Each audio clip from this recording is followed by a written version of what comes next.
Hey folks, real quick, before we get into the podcast, I just wanted to touch base with you and let you know that source material will be going on a potential week-to-week hiatus. Right now, the way the situation is for my actual job that I get paid for, my availability to podcast is going to drastically go down because I am going to be working a lot of hours for my real job. This also affects my availability for unspoken issues. Unspoken Issues may continue just without me for a little bit, as Chris may pick up the torch and continue creating shows there. The Metal Hammer of Doom is going to be helmed by Mark Radulich, and if he can get a guest, again, this is a week-to-week thing because my employer offers overtime on a week-to-week basis. I may be back on here sooner than later. The thing is that I know how the coronavirus has affected my work. As much as my employer likes to believe that overtime is a rarity, I believe overtime is going to be offered because it's an absolute necessity for quite some time.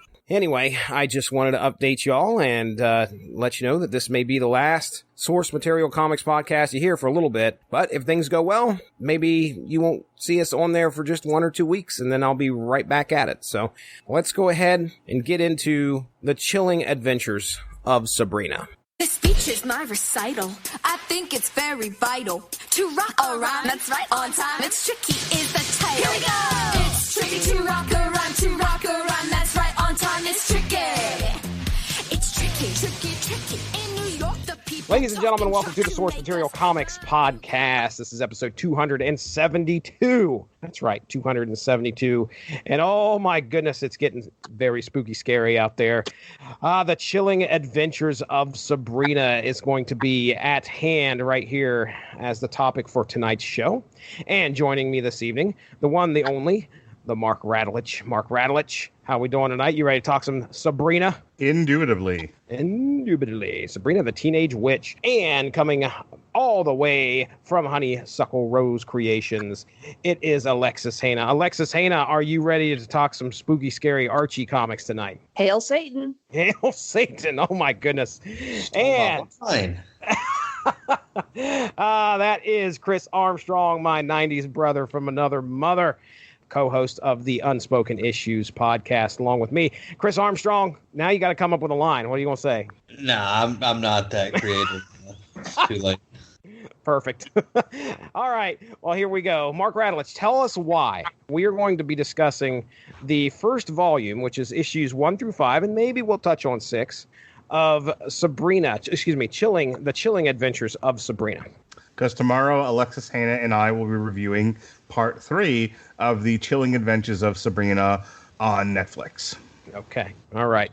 So we have a method to our madness. Let's just, real quick, I don't think I prepped you guys for this, but Sabrina the Teenage Witch, Chris Armstrong, I'll start with you. Tell me about Sabrina the Teenage Witch in your life, and I bet you it's probably the same as the reason that I know of Sabrina. Yeah, there's not a whole lot to tell. I did read a lot of Archie comics for a brief period when I was younger, because I would read almost any comic I could get my hands on. But I never read Sabrina comics. I did watch the show occasionally. I was a little too old for it by the time it came around. Mm-hmm. But Melissa Joan Hart, she was on a Nickelodeon show, right? Clarissa? Yeah, Clarissa explains it all. Yeah. Right. So I liked that show. So I gave Sabrina a try a few times, when it came around. But it just, I was never like a big fan of it or anything.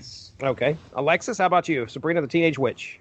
Pretty much the same. I didn't get into a lot of Archie comics. I was aware of Sabrina's comics, though, before the Melissa Joan Hart series came out. Again, I didn't really watch it that much. Not because I was too old for it, but because I really hated that it was fake canned laughter. Because the series was obviously, the way it was being cut and edited, it couldn't be done on a soundstage, and it just kind of drove me nuts. I really hated when shows do that. So I couldn't get into it, but I will say when the Netflix series was announced, I was very much so intrigued. I thought it could be fun, and yeah, I'm a huge fan of the series now, and I definitely love this book. Okay, Mark Radulich, Sabrina the Teenage Witch. Were you aware of her in the what was it? The ABC? Was that what channel she was on back then? I don't think I watched any of it like steadily or anything, but I definitely would catch like some version of one iteration of the show or another on like a repeat here or there. I am aware of what it was. I also might be thinking of Bewitched. Sorry, no, Sabrina. Okay, so Sabrina was the one with the talking cat. I remember that much. Did they ever reboot that as a Disney show, or was that the original? For some reason, I'm thinking there was a reboot. Now you got me.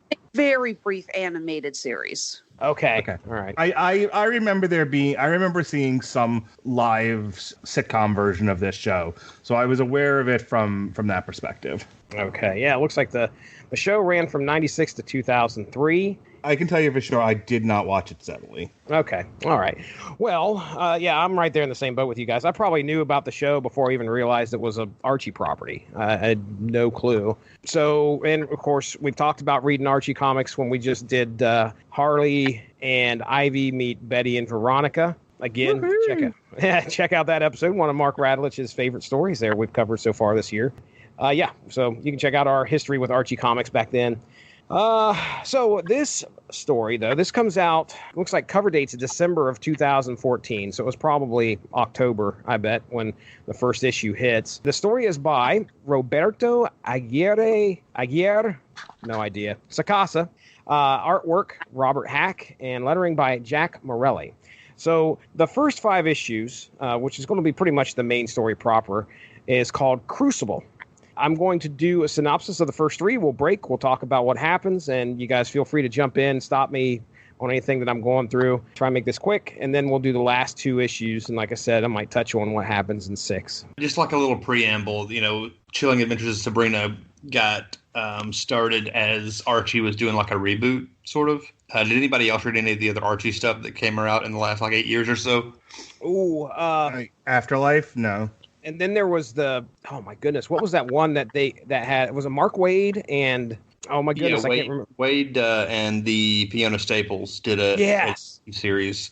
But basically, it seemed like there was a certain point, I don't know exactly when, but I think shortly before Sabrina started, that Archie was like, we want to update our characters, bring them into the modern day, and try and create new readers, and to get away from the kitschy, it's always been like 50s Archie ever since it started, basically. Oh, yeah. I think because they did that, it would turn into Riverdale, the CW show and stuff. And that's kind of where Sabrina comes in. Like, this is a totally different version of anything I think anybody's seen from Sabrina. Yeah, I mean, That's in the same way that those Archie comics were like a much more mature version of, which I thought was kind of silly. Like, I'm not going to take Jughead seriously. I'm sorry. Yeah. But this, I think, works pretty well. But anyway, that's all I was going to say. The Chilling Adventures of Sabrina, The Crucible, 1 through 3. Young Sabrina Spellman is approaching her 16th birthday. Daughter of Warlock Edward Spellman, a devout follower of the Church of Night, Sabrina's childhood was far from normal. Her mother, Diana, was placed in an asylum after Edward lobotomized her when she tried to escape him during a ritual. After her father mysteriously disappeared, Sabrina was raised as a witch by her aunts Hilda and Zelda in the small town of Greendale. After moving to Greendale, her older warlock cousin Ambrose and his 2 Cobra familiars have moved in, giving her someone to talk to and learn from. Sabrina also has exhibited increasing powers as she has gotten older, and now, going into high school, she has fallen in love with the handsome Harvey Kinkle. Meanwhile, 2 practicing witches from Riverdale, Betty and Veronica, accidentally bring Edward Spellman's first love back from the dead, the dreaded Madam Satan. Now, on a mission to find Sabrina, Madam Satan cuts a path of horror until she makes it to Greendale, taking a position at Sabrina's high school in order to get closer to the young half-breed witch. In the 3rd issue, Sabrina prepares for a coven ritual with her aunts that is to take place on the eve of her 16th birthday. A pact she is to make with the devil himself that is not to be viewed by any males or those not within the coven. However, in order to throw a wrench into the proceedings, Madam Satan is able to convince Harvey to venture into the weird woods to find Sabrina, and happens upon the gathering just as Satan appears. First 3 issues, Mark Radlich, start talking before you fall asleep, buddy. So it was different than what I thought it was going to be. I actually thought it was going to be a little bit more graphic, a little bit more horror-oriented. Not that it isn't, but I think it approaches kind of like a PG-13 horror vibe, and then it never really goes past that. I think I had to, and I don't want to talk too much about the show. We talked about that earlier about not doing too many comparisons to the show. But I think I was a little jarred because I'd seen the first 2 seasons of Sabrina on Netflix, and then I started reading this, and this is wildly different. Mm-hmm. Like, the characters are mostly all there, and some of the characterizations are pretty true, but it's still very much its own thing. As for the actual story, I mean, we have a nice mystery here. It's a lot of it's kind of like the origin of Sabrina, how she gets to be where she'll eventually end up. So you see her just kind of aging with her aunts through the years and stuff like that. You get the introduction to Ambrose and his familiars, his cobras, which I thought was fun. I liked it. I don't have a lot of critical analysis of it. It was a finely told story, and kind of like what we were talking about with Bloodshot last week. I kind of needed more, as because the whole thing is 8 issues, and we stopped at issue number 5, so there's still 6, 7, and 8 left. And even though the way that it's bound as a trade, this is the Crucible, and this is supposed to be one story, it doesn't feel like a complete story. Like I need to finish reading the series to get a full sense of what they were going for here. I like Sabrina the character. Her aunts are okay. They're fleshed out better and given more to do in the television show. Here, I didn't get to see them do as much. Harvey is killed pretty quickly here, and we don't really get a resolution to his story, after he comes back. But he's also more fleshed out in the show. Sounds good. Alexis? I would say, first and foremost, I love this artwork style. It reminds me a little bit of some of the Silent Hill comic books, although thank God this person actually knows how to draw a human structure. Yeah. But I love the texture. It's almost kind of like a dry brush watercolor in a way. The pages are purposely designed to look like they're smeared a little bit. Everything has tones of red and brown. It gives just this constant feel of fall and Halloween, and I love that. It really adds to just the atmosphere while you're reading this book. It's really good. Anything with color really pops off the page. Like if there's a red, I should say anything with a bright color, if there's a red or a blue, it really comes out at you, and it makes it that more striking, in my opinion. There's a point where, and again, I'm not an art critic, so this could be crayon for all I know. But there's a point where I can't remember if it happens in these 3 or if it's later, but it looks like they drew the figure of Madam Satan, and I'm pretty sure this is before she gets her, her face, but she's got like blood all over. Oh yeah, it was after she kills the antelope or something out there in the woods, and she's got blood all over. It looks like, they just drew her and then took a red marker and went down like her arms and stuff. That looks fine. As scratchy and kind of dirty the art looks every once in a while, that still pulled off the aesthetic that I was looking for. Speaking of Madam Satan, I was going to ask, what do you guys think about the decision to show her true face so early in the series? A lot of other comic books would probably try to hide that. It's like, look upon my real face, but you don't actually see it. You just see the reactions to it. Yeah, I can see holding off on that, but it is on the final page of issue 2, was it? Or maybe issue 1? So it was kind of a big reveal at the end of a particular issue. I was fine with it. And it looks like amazing, like it's horrific. Oh, dude. The more you look at it, the more you start picking out like subtle details as to what's in her face, and it just even steadily gets creepier. Like, I don't know how long I had read these issues until I realized like her eyeballs are actual skulls. Right. And that's unnerving. It bothers me for some reason. I do not like the way that her face looks at all. Another note on the artist, Robert Hack is his name. And I read the introduction from Aguirre Sacasa. I don't know if that's how you pronounce that or not. But he mentions that Hack had done a variant cover for Afterlife with Archie. He asked him if he would be interested in doing the interiors, and he had never done interiors on a comic before. So this is like his first swing at it. I'm a huge fan of the artwork. It's one of the. It feels like it's the perfect artwork and tone for this story. Agreed.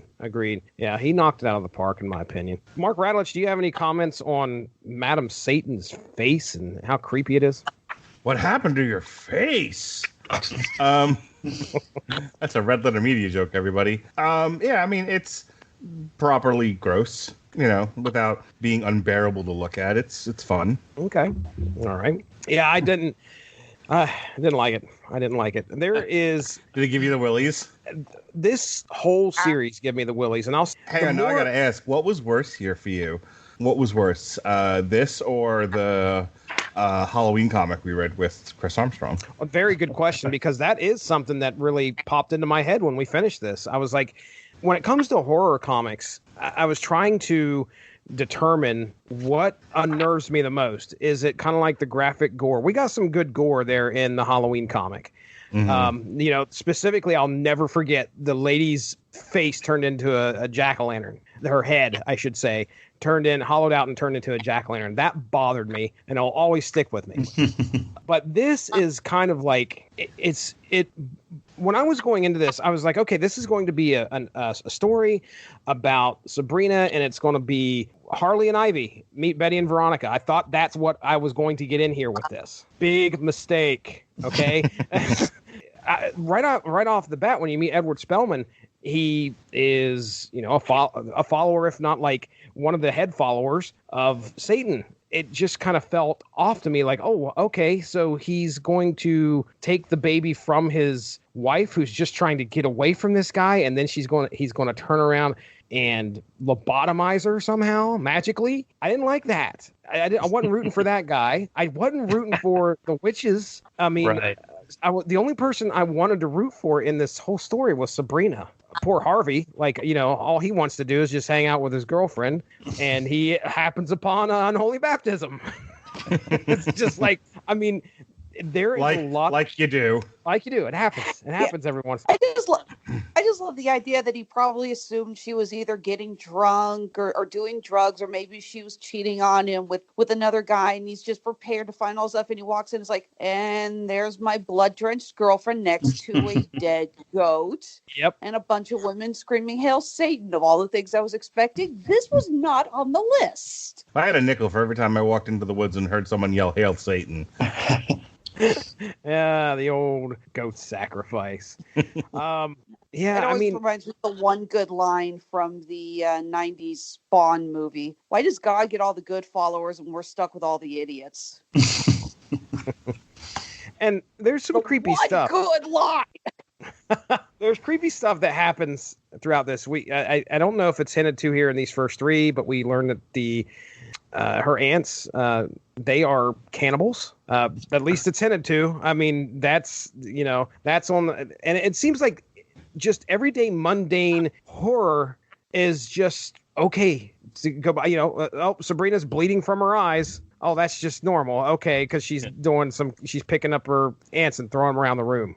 It's just like she's raised in this horrific environment that is just perfectly fine, because she's got two aunts that watch out for her and are trying to teach her the ways of the Dark Lord. All right. Chris, did I throw it to you yet? I mean, I don't think I did. What do you think of these first three? Did I? No, yeah, I really liked the first three. I wasn't really expecting to really like this comic that much, and I guess I shouldn't be surprised, because I didn't think I was going to like the show all that much either, but I've really enjoyed it, even though, I'm only about halfway through the first season. But I was raised in like an evangelical household. I grew up in the 80s when the Satanic Panic stuff was going on. Yeah. And I heard all that stuff being talked about all the time. So I'm more than a little obsessed with all that kind of occult stuff. So this is right in my wheelhouse. So I mean there was probably no chance I wasn't going to like it. Sabrina's in this environment with the Church of Night. Is that what the organization's called? Oh, I can't remember. And that's the Church of Night and her aunts and everything. Church of Night, or the Coven, or Satan worshippers, whatever you want to call it. Vegans. But she's in this environment, and it's like this twisted. There's like a lack of morality, and like we see it more in the later issues after what happens to Harvey, like that how blasé that everyone is about what happened. Oh my gosh. And it's just I mean, it is kind of horrifying. But yeah, most of that can be kind of saved for, I guess, the last 2 issues. Yeah. It's funny you mentioned the satanic panic stuff. When it comes to, I think me and you have talked about what our households were like when it comes to religion. I think yours was a little bit more strict than mine. Although we did cover it, like your parents weren't too excited about comics and they made you get rid of them, right? Is that how that worked? Well, that was like a punishment. Okay. My parents weren't really that strict. It was just, but I did grow up going to church every week, and in like most of the families in our orbit were a lot more strict than our family was. Oh yeah. And I went to like a Christian school all through from kindergarten through high school, and so I was always surrounded by like what most people would think of as like religious nuts. Oh yeah. Even though our family wasn't quite as extreme as a lot of them were. Dude, if somebody would have laid this series in your hands back when you was like 10. Oh, I would. Yeah. Oh my God. If I was 16 and my parents saw this in my room, they would burn it probably. Oh, wow. I'm with you, man. I was raised by former Catholics. My mother would throw a fit. My old middle school, I think I've mentioned this story before on the show. My middle school library had these books on mythological monsters, the origins of Cerberus and the Hydra and all that kind of stuff. And I was obsessed with them. I still am obsessed with mythology for the most part. And my mom would freak out that I was getting further away from Jesus. And I'm looking at all this. I'm thinking, wow, there is so much more I could have done just to scare the crap out of my mom. I think I've told Jesse that when I was a kid and I was kind of transitioning from listening to rap music to listening to heavy metal, I got into Slayer, and I was probably like 14 or 15 at the time. And my mom, my Jew mother, just kind of just tilts her head like a dog and is like, "Are you going to get into Satan now that you're listening to metal?" And when my dad and I stopped laughing at her, I was like, "No, it's fine. I don't think one's mandatory for the other." I love hearing you guys' stories because like that's like the opposite of how I grew up.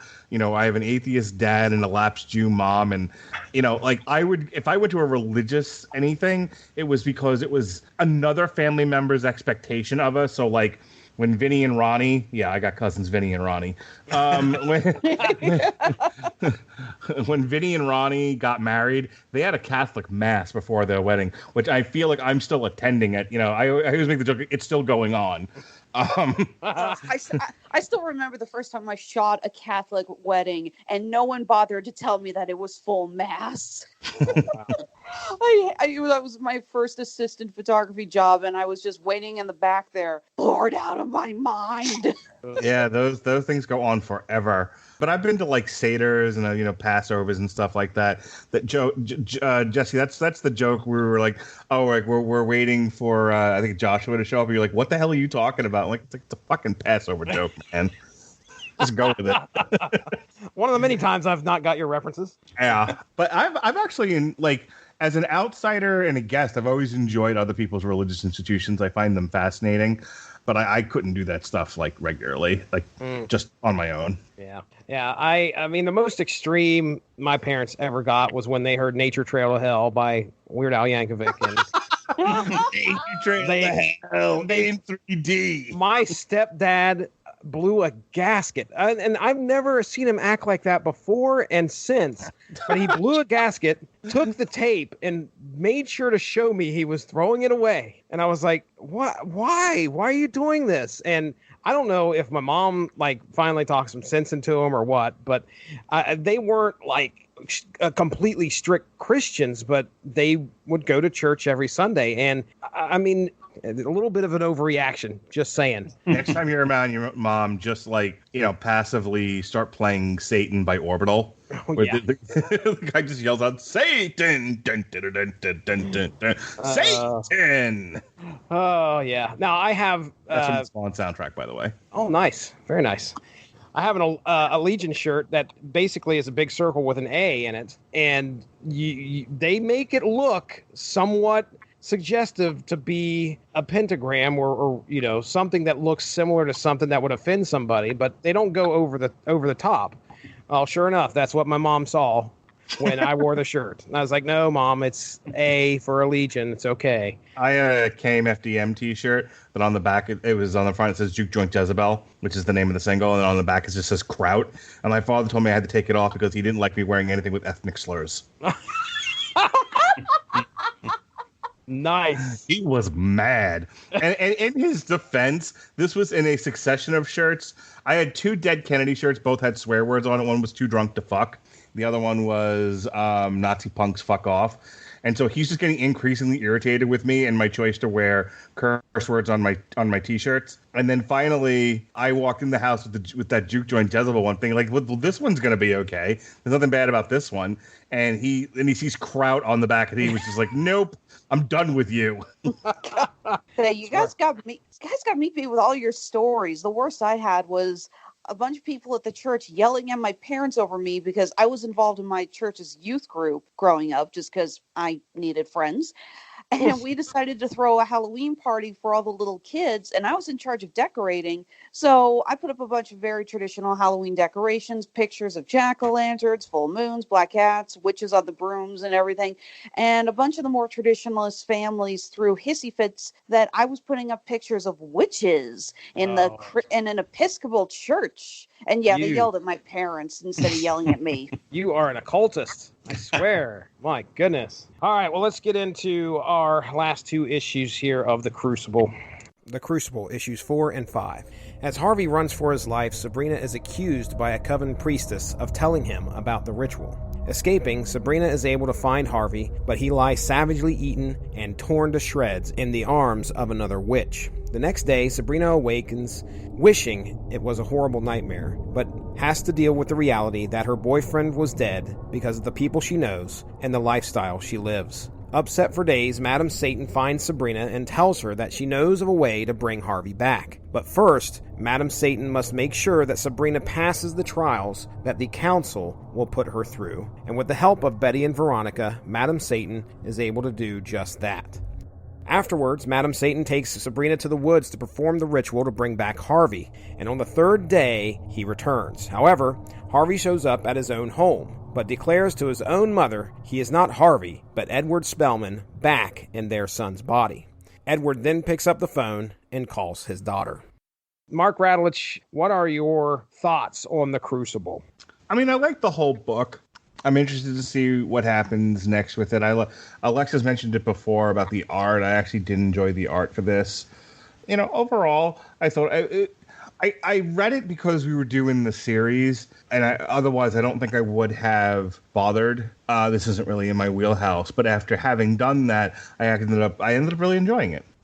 Here's the problem. This is one of those where it's a nicely told story. I don't have a lot of major problems with a narrative. But where you and I do well, is where there's a deeper meaning to the story that we're reading, and these stories, some of the stuff that we delve into, deal with the nature of man, and it just works on many levels. And then there's somewhere it's like, well, it's a well told or not a well told story, and there's not a lot of meat on the bone for me to really wrestle with and analyze. And this kind of fits into the latter, where I think it's entertaining. And I think it definitely lends itself to a show adaptation, but I don't have a tremendous. It's not a very deep book, so I think these are the kinds of shows I struggle with. Okay, all right, Alexis, what are your thoughts? I'm definitely intrigued to see where this goes. It is a little hard to kind of separate this from the TV show because, like I said before, they're taking more than a few liberties. It's very different, but I am really enjoying it. I'm really glad. I've actually got the hardcover occult version of this book, and I love it. Okay, cool. So is it only 8 issues? Yep, plus some other artwork and some stuff about the TV show. The guy in my comic shop really went above and beyond getting me this book. Well, I noticed that on Hoopla there's a second volume that is like issues 6 through 8, and I just wanted to make sure that was like the full story because I didn't see anything else on there, so I didn't know for sure. I don't think there's anything past 8 issues on this, which would probably take it into 2015, and then that's it. Again, I do recommend this book, but seriously, guys, don't take it too seriously. Yes. Yeah. It's definitely full of occult imagery. It's definitely full of some stuff that would make satanic panic happen again. It's it's definitely it's definitely Archie horror, which I assume is just a subline, kind of like maybe Vertigo of Archie comics. So maybe there's an Archie horror line of comics. I would assume the Afterlife with Archie's got to fall into that. Anyway, yeah, I tried to read Afterlife with Archie back when it came out because I liked the artist that was on it, and I just couldn't get into it. Oh yeah, I just can't take the Riverdale gang very seriously. Can't take them seriously as zombies. Right. There was some. I was saying, it is so weird just to try to read that part about Betty and Veronica dancing with the Covenant. If you've seen the Riverdale TV show, it's like, so wait, I'm picturing the girl from the Chilling Adventures of Sabrina Netflix show and those two teenagers from the Riverdale show, and wow, this is weird. Yeah, it's one of the things that really I thought worked especially in this last couple issues when they bring Betty and Veronica back, is it's just kind of inherently creepy to me when you have, Betty and Veronica part of like the wholesome Archie gang, like the Americana staples, and then they're like practicing witchcraft. and it's just so like Satan, essentially. Like there's just something creepy about it. It's blasé too. They're like, hey, we're witches. You want to come out to the woods and do whatever. And I guarantee you, when they were settling the blood feud with the succubus, that had to be something that they were trying to settle, as they are always after Archie. Both of them are always, so they must have been thinking, okay, let's settle this once and for all. One other thing that I thought was odd is the flashback to the council when Spellman is kind of arguing with Crowley, and he says, our Dark Lord, gave me permission to consort with this mortal woman, and they're kind of challenging him on it. And he basically says, would you like me to conjure him now so you can ask him yourself? And then Crowley pisses his pants. Yeah, he does too. Why is this guy in charge if Spellman can just do whatever he wants? And then I guess maybe it's just showing how powerful he is, because I see one of the other council members, his eyes start bleeding in that panel as well. But it just seemed weird that Crowley is in charge, but Spellman, it looks like, can pretty much do whatever he wants. Yeah. Maybe more will be revealed of that in future issues.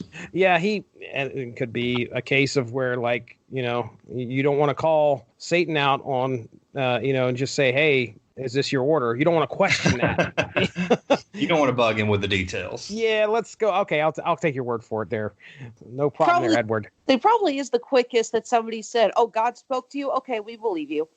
I'm kind of reminded of that scene from Dogma with Alan Rickman. Anytime someone claims they've spoken to God, they're speaking to me, or they're talking to themselves.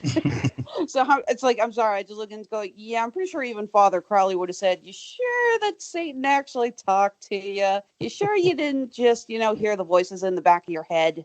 I think Chris did a great job. I almost wanted to jump in there, but you used the word wholesome, which was the exact same thing that was in my mind. These are wholesome characters that are brought into this really unnerving, unsettling story, and they have all these creepy underlying things that they do that just seem to be okay, well, this is what we do. We're teenagers. We're in the occult, Oh yeah, we're witches. It's okay to cannibalize the young kid that was giving you a hard time, or it was okay. They scared that poor girl turning into a spider, and I think they They even said they terrorized her family. It turns out her family is scared of spiders too.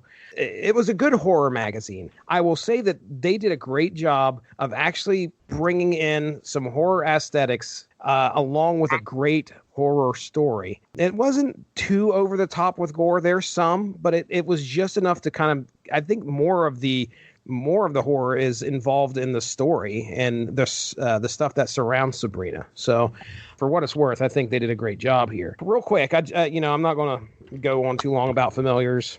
We learn about the two Cobras that came in with Ambrose, and we learn about Salem.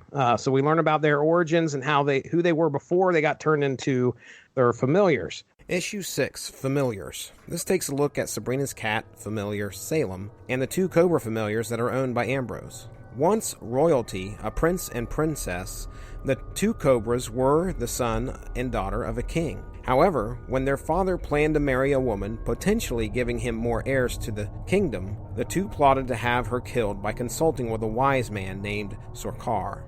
However, the wise man turned on them, tricking them to reveal their plan to their father, who in turn sent them away with Sorcar, exiled from the kingdom. Sorcar then turned the two into familiars, leaving them as snakes in the jungle. Sorcar then plotted with the king's new wife to kill the king, and then the two married, leaving Sorcar ruler of the kingdom. The two snakes were able to get their revenge later, though, when they were able to frighten some elephants Sorcar and his wife were riding on, knocking them off their rides and getting them trampled. Salem was once a man named Samuel who landed in 1692 at a town called Salem. Once there, he met a man named John Proctor who gave him some work on his farm. Staying in the barn, he began to become intimate with their servant Abigail. Abigail soon becomes pregnant, asking Samuel to marry her, but he denies her. Upset, Abigail curses him and leaves soon after. A while passes, and a friend of Abigail's asks Sam to meet her in the woods. Arriving, Samuel finds Abigail waiting, and she explains that she had planned to marry Satan, but he would not have her because Samuel had ruined her by getting her pregnant. So she offered the child up to the devil, and he ate it. Abigail then turns Samuel into the cat familiar Salem. During the witch trials, Abigail is attempting to leave Salem. As the chaos in the town begins to climax, Salem is able to escape Abigail.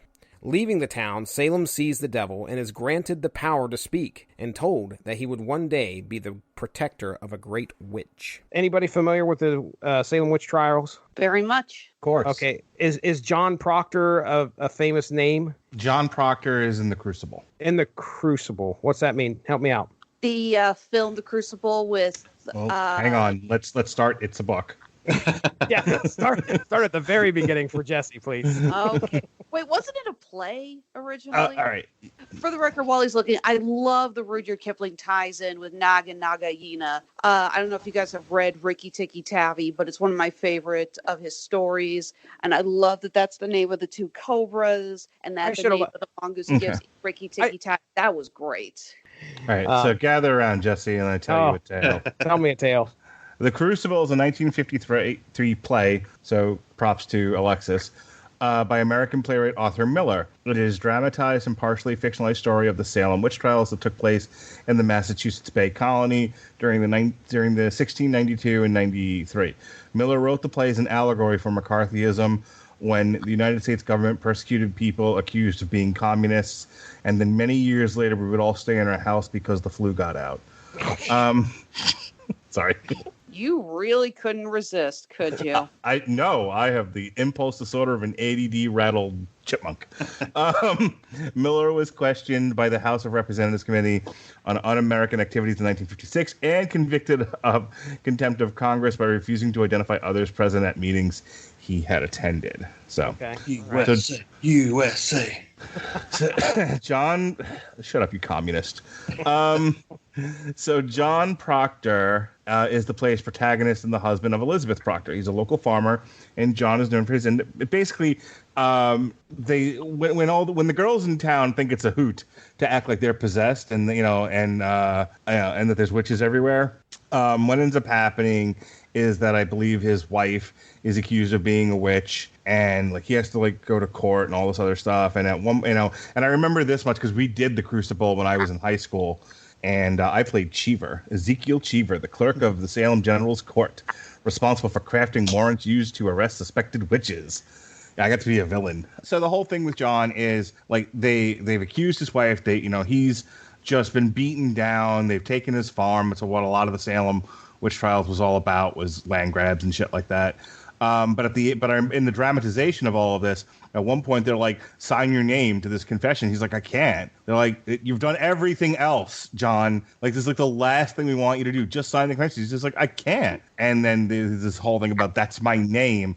And, I'll never have another name than the one I'm giving you. And I can't sign a document that I don't believe to be true. Stuff like that. So, and he ends up being hung. Oh, yeah. Well, I was going to say he meets the same fate here. And Abigail Williams actually is a figurehead from history. She was the one who led the Salem witch trials and was pretty much the leader of the girls who did all the finger pointing. And she never really confessed to why she did it. You know, I know that in the Crucible, they kind of alluded to the idea that she was in love with John Proctor. And part of the reason she pointed fingers at Elizabeth was because she wanted to get her out of the picture. She was basically just a bored teenager who just kind of she was kind of a sadist. There really is no other way to put it. I don't know if you guys know who Aaron Mahnke is. He does the podcast Lore and Cabinet of Curiosities. He's got another podcast called Unobscured that he covered the Salem witch trials in depth. That was pretty interesting. Okay. Well, I've learned a lot here tonight because I didn't realize. I knew John Proctor was probably, because I've either heard that name before or it just seemed like that would probably be in line with the story that it was telling, because it seemed like it took Samuel/Salem and threw him into, obviously the important setting of the witch trials here. But I had no idea about Abigail. A lot of fun here tonight, guys. We'll go ahead and we will close this discussion on the Chilling Adventures of Sabrina 1 through 5/6. We will get into plugs. So, now, not to pour salt on any wounds, Mark Radulich. Too late. Yeah, this has been a really, it's fucking on fire right now. Everything's just blowing up one right after the other. Listen, you go and buy the shirt, and then all of a sudden that shirt becomes like the fucking saying of March 2020. What was it? What did the shirt say again, Mark? The shirt that you bought for your son's video game thing. It's fine. Everything's fine, and it's the ox cart on fire from Oregon Trail. Oregon Trail, yeah.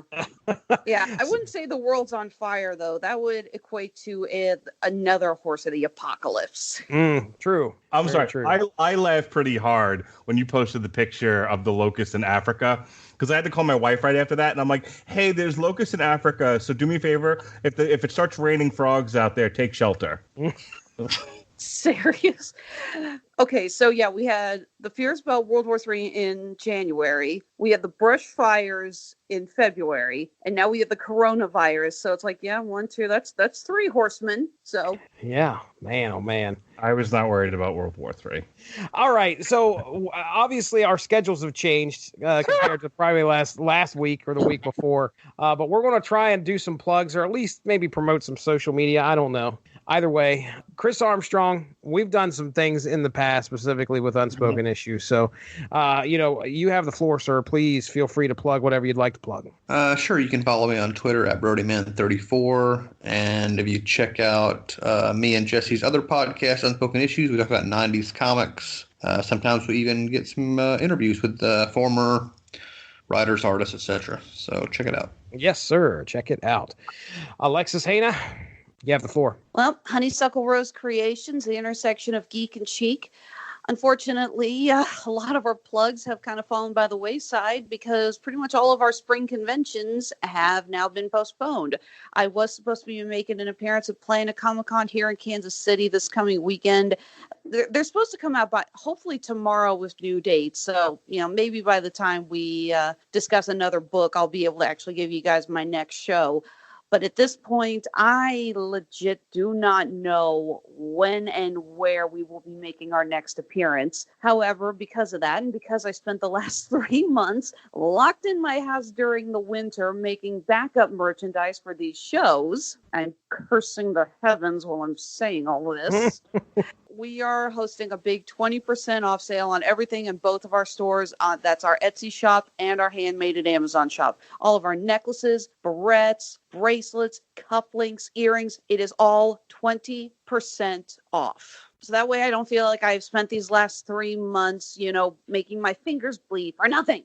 And again, you can find us on Facebook, Instagram, and Under Duress Twitter. Another note on Facebook, actually, we're not the only artists who have been hit by the, like I said, the pestilence horsemen, as we're going to call it.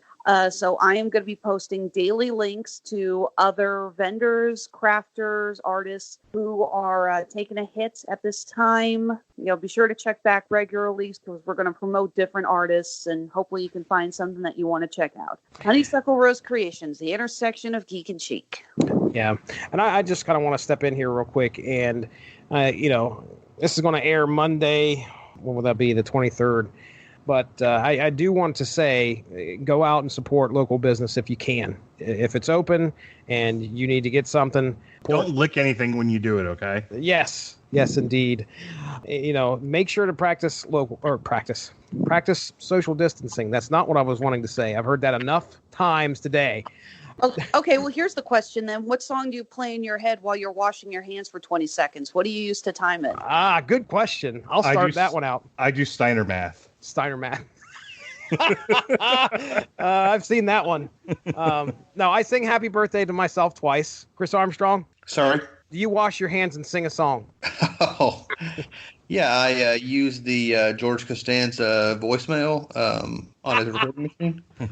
Believe it or not, George isn't at home. It works. It's exactly 20 seconds. Hey, it would be fun because she's never seen it. We should play for Chris and Alexis's benefit the Steiner Math promo. They say all men are created equal, but you look at me and you look at Small Joe, and you can see that statement is not true. See, normally if you go one-on-one with another wrestler, you got a 50-50 chance of winning. But I'm a genetic freak, and I'm not normal. So you got a 25% at best at beating me. And then you add Kurt Angle to the mix, your chances of winning drastically go down. See, the three-way at sacrifice, you got a 33 1/3 chance of winning. But I got a 66 2/3 chance of winning because Kurt Angle knows he can't beat me, and he's not even going to try. So, Samoa Joe, you take your 33 1/3 chance minus my 25% chance, and you got an 8 1/3 chance of winning at sacrifice. But then you take my 75% chance of winning, if we used to go one-on-one, and then add 66 2/3%, I got 141 2/3 chance of winning at sacrifice. See, Joe, the numbers don't lie, and they spell disaster for you at sacrifice. See, I use the original Spider-Man animated show theme song. Okay, Mark Radulich. I mean, what? What do you want? You tell me what people get to look forward to. Nothing. Everything's fucking canceled. Earth is closed today. Yeah, there's welcome to Earth. Turn around and go back. Tell me about it. All right. So tomorrow, myself and Alexis Hannah will review the part 3 of Chilling Adventures of Sabrina. Wednesday, myself and Jesse Starcher will review Ozzy Osbourne, Ordinary Man. And then you get a triple dose of Alexis Hannah. She's currently in the meme right now wearing her Spider-Man outfits pointing at the other Spider-Man. She'll be reviewing... I'm sorry, it was either that or the Golden Girls theme song. She and I will be reviewing the animated Superman Red Sun movie. We've already reviewed the comic book a while back. That's in the archives, I'm sure, somewhere. Plug. Some archive somewhere. So we're not going to re-release that or anything. It's in the archives. But the animated movie just came out last week, so we'll review that for you. And that's it. I don't want to talk about anything else because it's all very sad and probably going away as we're talking about it. You can go back in the archive and check out Mark. No, you can't. No, you can. Mark the archive is canceled. No, they didn't cancel the archive. You can go there. Sean Garmer would have said something at least, I would figure. You can check out Bloodshot, our coverage of Bloodshot 1 through 4 from 2012, where it was me, Chris, and Mark Radulich. No gag reel. I was very upset about that. We were fairly on topic.